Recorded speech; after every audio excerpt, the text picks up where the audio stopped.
Hey everybody, Dr. Rob here. How did you get a disc herniation and how do you explain disc herniations to patients? And guess what? How do you solve and what are your solutions for disc herniations? Let's take about the next 12 minutes and let's go through this. So, have you ever had a scenario where you or one of your patients had a lower back injury, you took a MRI and it came back and it was perfectly clean, there was nothing wrong.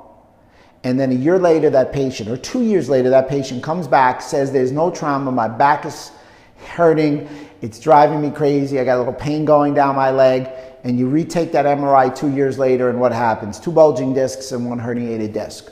How do you explain it? What happened? Well, let's go through the scenario. Let's go through the dynamics of what's going on inside the body and explain how you get a disc herniation. I always like to refer to it as the difference between flexion moment and flexion movement. So, number one, flexion moment is great in that the person moves at their hips. That's the critical element. You're supposed to bend at your hips. You're not supposed to, like my dad always used to say, bend your knees and lurch over the weight. He meant well, he was wrong. All movement goes at the hips, a proper hip hinge. So that's number one. So if your cores are contracted, and we've talked about this before, and you brace appropriately, and you bend at your hips and not at your lumbar spine, you're not going to incite any injury in the particular lumbar area. So flexion moment refers to lack of movement in your core. Remember, the core is the anti-mover. You don't want to torque. You don't want to bend at your lumbar spine. Your abs stiffen. You move at your hips. There's no movement at your lumbar spine. There's no problem. So that's how you avoid, in movement, a disc herniation. But everybody seems to have a disc herniation. 1/3 of Americans have disc herniations without pain. 8 out of 10 Americans have lower back problems. We've got all these books out there talking about how we stop it.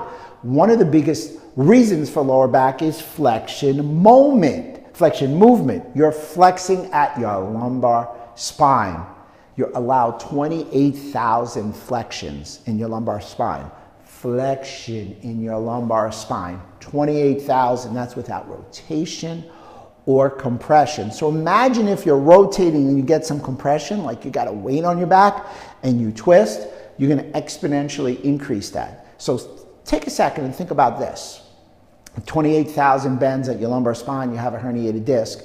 We live 26,000 days. Reebok survey told us that. If you tie your shoelaces wrong and you have 2 shoes, you figure you're going to herniate your disc from that alone if you bend the wrong way by age 40. So everybody's susceptible to herniated disc. Movement is a key component. So why is that pulling, or if you will, the flexing at the lumbar spine so bad? Well, it's bad because when you flex, you actually strain collagen and pull the collagen in the discs and you pull it apart. Pulling that disc apart, you're inciting the release of cytokines and MMPSs. So by pulling on the collagen, your cytokines, they're inflammatory markers that hit the receptor side of the cells. When that occurs, you release what we call NF-kappa B and you start with inflammation inside. MMPSs, which I have an article coming out next week as a blog, matrix metalloproteinases are your body's own proteolytic enzymes. They're released at the time when you flex forward, they're released in overabundance and they start to eat fibrocartilage. Your disc is made of fibrocartilage and you wear away. Interesting that inflammation from the inside out causes disc injury. There's a great video, and I will try and be as evocative as I can. Here is your disc. Everybody thinks the disc is jelly. It's liquid jelly. It's not even like the jelly donut, it's liquid, it's soft liquid. And when it's injured and it comes out, there's inflammation in the area. That inflammation causes the wearing away of the disc material, in addition to the disc material, and starts with systemic inflammation. So it's flexion movement versus flexion moment. It's movement that's stimulating neurochemistry or biochemistry inside, causing inflammatory markers to wear away your discs. Yes, you can tear a disc in initial trauma. You can be on a football field and you can get hit. Yes, you can get into a car accident and through that initial trauma fall off a ladder, down a flight of stairs. but it is that cumulative trauma from moving incorrectly that leads you down a road where you're going to herniate the disc. And that's how you would explain it to a patient. That's how everybody else should understand it.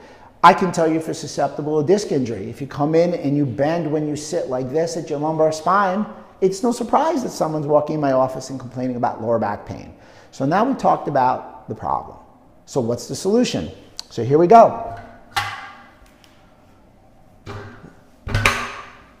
Here are your solutions for lower back injuries and our solutions for herniated discs. Number one, it's all about proper movement. So go to a movement specialist.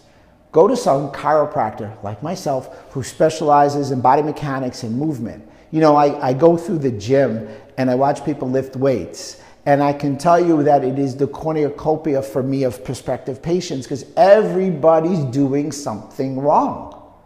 They're bending at their lumbar spine. They're not holding themselves in proper lumbar lordosis. The break in movement, there just was a study that came out that found out that if you didn't hold your lumbar curve, you had a higher incidence of disc herniations, backing up what I said. So go to somebody who understands the proper movement.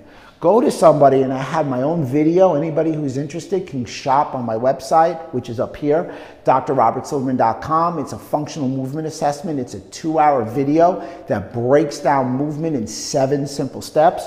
Go to a functional movement assessment. My functional movement assessment specifically works people through squats, overhead squats, sitting and standing from a seat, as simple as that, how to sit at your workstation, how to go through specific exercises, and how to essentially bend at your hips and not bend at your lumbar spine. You gotta find somebody who's gonna assess how you move. We overlook movement. Movement is complicated, but it will be a predictor of injuries down the road. In addition, chiro treatments. Without question, from February to April, we had 3 different major studies come out that the #1 choice for lower back pain was chiropractic spinal manipulation. So without question, please look for a chiropractor to do that. In May, the FDA has told all medical doctors to seek out and learn more information about chiropractic and acupuncture for lower back pain. In addition, low-level laser. For me, low-level laser has been, without question, the panacea to help people. Laser, or the laser that I use, the Arconia laser or grade 2, has been shown to decrease pain and increase range of motion. It stimulates healing at a cellular level. We can now take blood panels and what we call interleukins, which are subsets of those cytokines. And when your interleukins are high, we know that you are on a road to having a disc herniation. We've seen different laser colors, the red and the violet, help with the different interleukins and avoid lower back pain. So without question, low-level laser is a choice for lower back pain. Consider that one. We got the big one behind here. Couldn't get it in the shot. The FX635. It's a great choice. You'll be seeing some upcoming studies on that. In addition, Factor, instrument-assisted soft tissue mobilization. Factor, big shout out to Todd and Jessica Riddle. Love what they do. We break up muscle adhesions. You take the tightness and the muscle adhesions away, allow the spine to go back in its proper position, speaking to that lordosis before that, and you're not going to have all those disc degeneration breakdowns. Exercise and core rehab. You can go to my website and you can see I have several articles on core. No more sit-ups, no more crunches, no more hanging lead lifts. We're looking for planks, front planks, and bird dogs. We train the core appropriately. I can tell you this, that when I see people train their abs and their core, 19 out of 20 people are doing them wrong in the gym. Good core rehab is going to lead you down a healthy core where you can activate your core is going to protect your back from injury. And finally, not last, nutritional supplementation. So let me take a moment on this. So I have a low back pain protocol. If anybody's interested, you can reach out to John right there. He's behind me, or actually he's in front of me. He's behind you guys.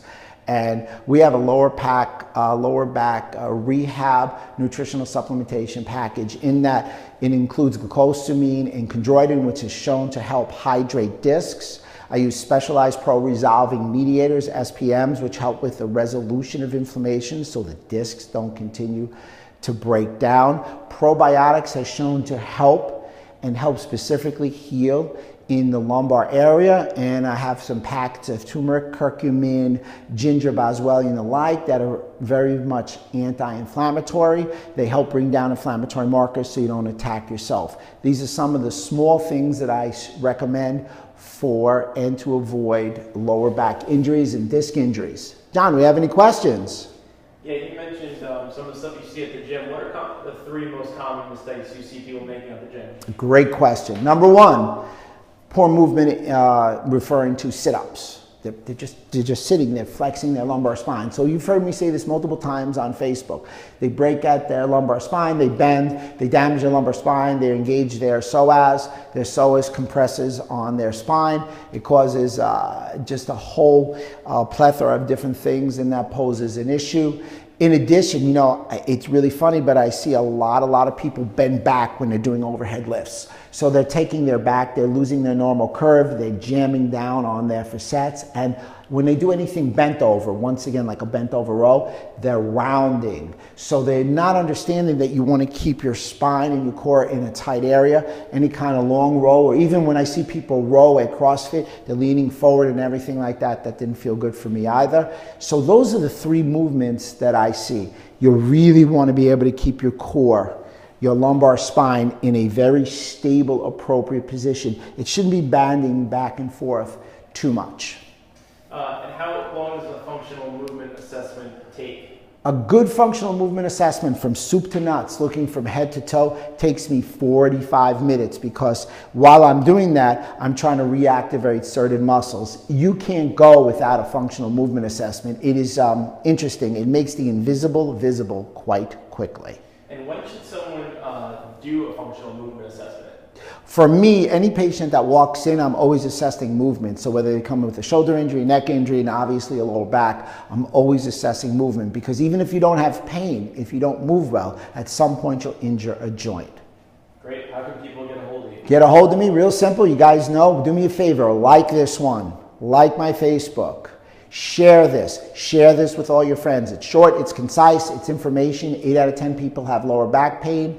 This is going to speak to them, and you guys can get a hold of me at drrobertsilverman.com. Always yours in health, Dr. Rob.